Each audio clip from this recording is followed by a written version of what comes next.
right, welcome back. I'm Austin Westfall, a live look at southern Gaza. This camera is planted in southern Israel, pointing over the southern Gaza skyline. Hamas, the news of the day today, is Hamas is saying that they've approved a new Gaza ceasefire proposal put forth by mediators. The news came today, and Hamas says that they hope Israel will accept it as well. Standing by is host of the Strat podcast, Hal Kempfer. Hal, it's Saturday evening in the U.S. right now as we record this. Has Israel responded to this yet? Yes, actually they have. They've said no. They're not really interested right now. Now, will that change?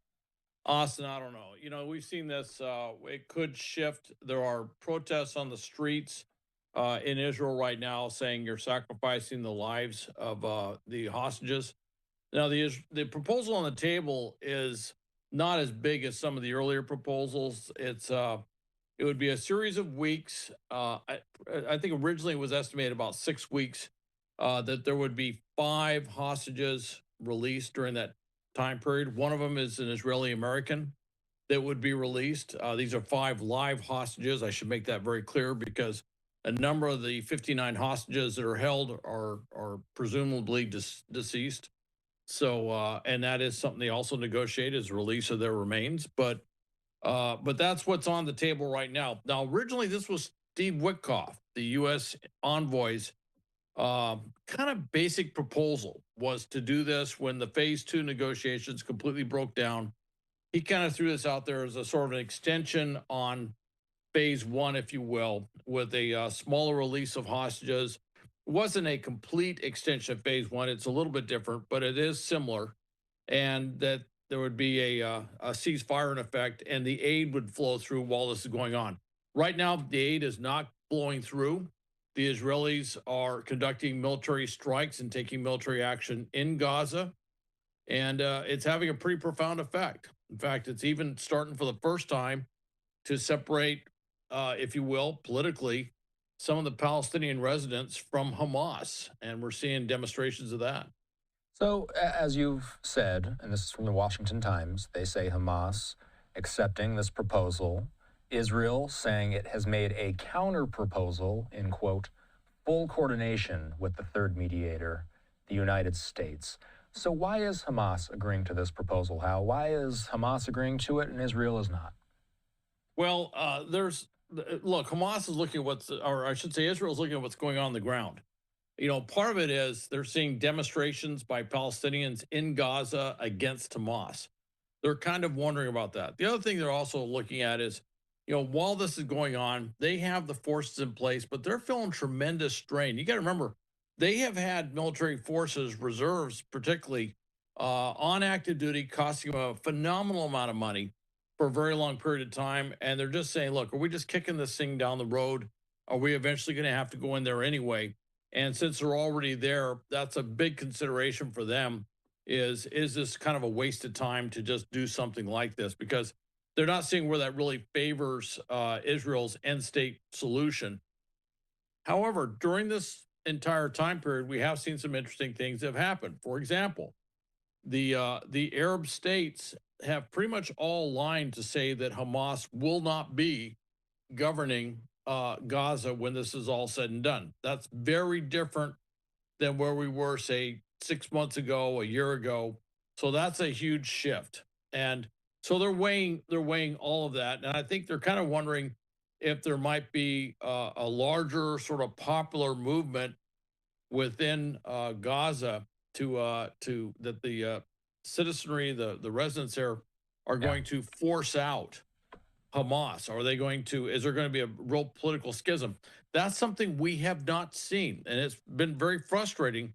As horrific as everything's been, the moment there's a ceasefire, you have all the Gaza residents out on the streets cheering for Hamas and chiding the hostages as they're being released. And it's very frustrating for Israel, not just the optics, but it's very frustrating. It's like somehow they're just not getting through to the psychology of the Palestinians that this endless war, if you will, this endless fighting is not in their best interest. And finally, they're starting to see some results in that there seems to be a awakening, if you will, that that Hamas is not what they want in their future.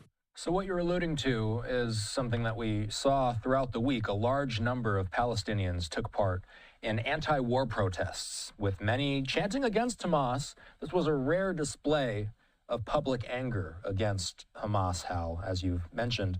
I've had discussions with you countless times over the months about if there's any way to know how popular Hamas actually is amongst the Palestinian general public. Does this week's protests give us any clues, or is it possible that this is simply a vocal minority?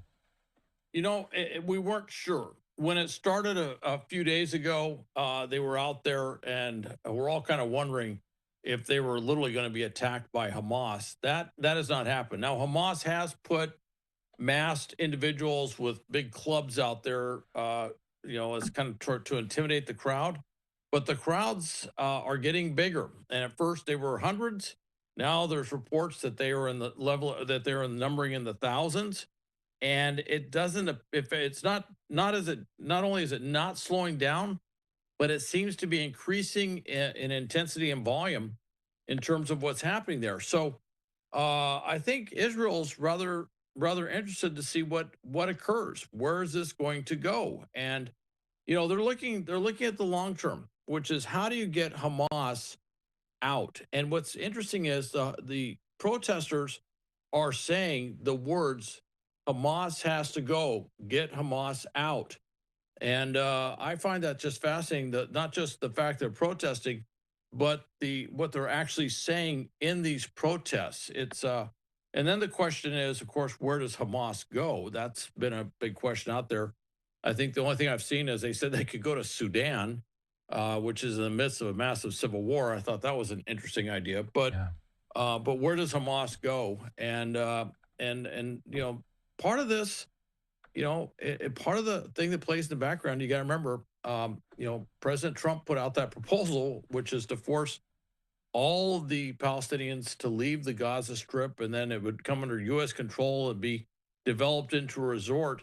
And there is a certain amount of psychological operations there, which is they're looking at this and saying, okay, there's not the alternatives out there are probably worse than us trying to force Hamas out. And I'm not saying that was the grand scheme of what the U.S. is doing, and certainly what Israel's doing. But you got to remember, we have some very sophisticated players with Israel and the U.S., and they know how to work things. And I think we may be seeing some fruits of their efforts to try and change the mindset of the Palestinians in Gaza. You talk about where does Hamas go? Another huge question is where do the Palestinians go? We're taking a live look at Jerusalem just past midnight, Israel Standard Time. Axios' Barak Ravid got a scoop this week. He said that Prime Minister Benjamin Netanyahu is tasking Israeli intelligence officials with finding countries to take large numbers of Palestinians that are going to, in a hypothetical here, that would be displaced from Gaza. I asked Alone this yesterday, Hal, and I want to get your take on this as well. Does it feel like the eventual solution in Gaza will be to move the population to a different country? What's your gut feeling? How likely does that actually feel at this point? Well, my gut feeling, actually, I think logistically, it's an enormous task. This is 2 million people. This is much bigger than what we've seen in the past.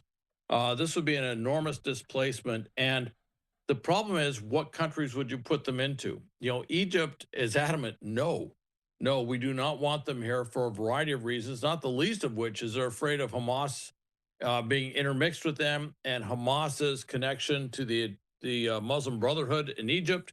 And you got to remember, this government came to power kicking the Muslim Brotherhood out of power. So there's a lot of strong feelings there. The Hashemite kingdom in Jordan, the problem or the challenge they've had is that over the decades, most of their population is now predominantly Palestinian. They're no longer the tribes that were there originally. And so it makes for an uneasy relationship. And if you go back to 1970, the Palestinians there actually tried to overthrow the kingdom, to overthrow the king and try to take power. So that's an uneasy situation. So the question is, where would they go? Which countries would they go to? And I've heard a variety of countries. Sudan, obviously, I mentioned, was brought up. There's also discussion of Maybe somewhere else on the Horn of Africa is a possibility.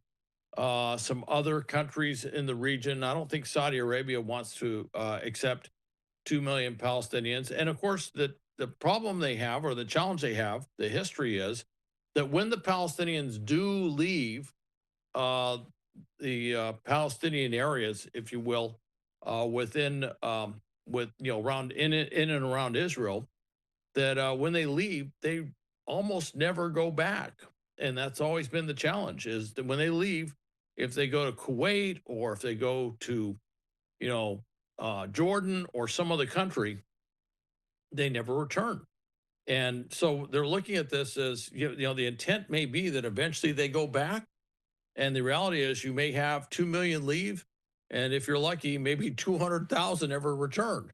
And so they're looking at having to absorb this large Palestinian presence within their country. So I think that's it's a daunting task. Certainly Israeli intelligence is probably the right group to talk to try and figure out if there is some way, because they can use their intelligence ties, sort of covertly, to have these discussions that could not be done in an overt diplomatic manner.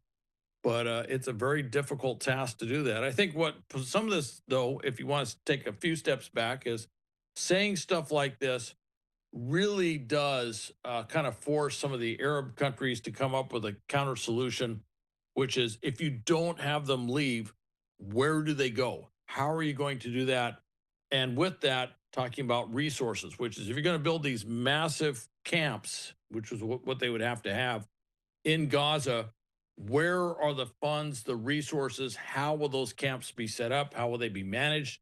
Who will provide security? Those are those detailed issues that have to be worked out. And so it puts a lot of pressure on the Arab states, which is, if you won't accept them, then what will be the alternative solution that keeps this war from breaking out again, if you will?